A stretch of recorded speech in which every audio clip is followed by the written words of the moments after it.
Connaissez-vous ce phénomène physique, tantôt meilleur ami d'une crevette, tantôt pire ennemi des hélices, pouvant à la fois casser des bouteilles et propulser des torpilles à des vitesses phénoménales? Non?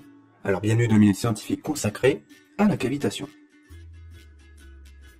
La cavitation est un phénomène simple à comprendre mais qui peut devenir complexe à anticiper et éviter. On va s'intéresser à l'eau et son diagramme de phase qui nous permet, connaissant la pression et la température, de connaître l'état de celle-ci, liquide, solide ou vapeur, mais aussi des changements d'état. Par exemple, une eau qui bout à pression atmosphérique se situe sur la courbe entre l'eau et la vapeur à environ 100 degrés Celsius. Bref, imaginons-nous quelque part dans la phase liquide. Une conséquence de la conservation de l'énergie dans l'équation de Bernoulli nous dit grossièrement qu'un liquide qui accélère voit sa pression diminuer.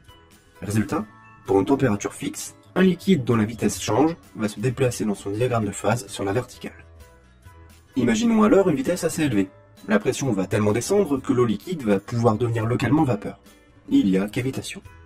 Et ça ne s'arrête pas là. La bulle créée va, en se déplaçant, se retrouver dans une région où la pression remonte. Elle va à un moment imploser avec une température élevée et une onde de choc. L'événement est court, quelques millisecondes, mais suffisant pour avoir des répercussions sur l'environnement proche.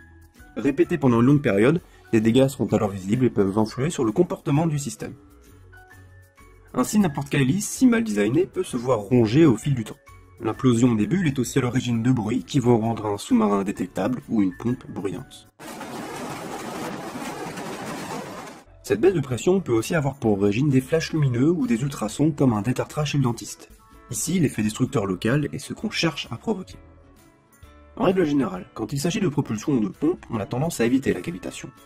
La technique va être en large majorité dans le design d'un système. Du profil des aubes ou des hélices, aux caractéristiques techniques de l'appareil, le but va être de rester dans un domaine de pression et de température où on est sûr de conserver l'eau sous forme liquide, tout en prenant des marges de sécurité.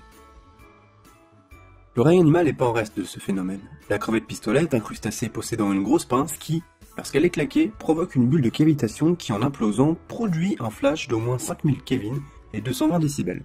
De quoi stupéfier sa proie, voire même briser sa coquille.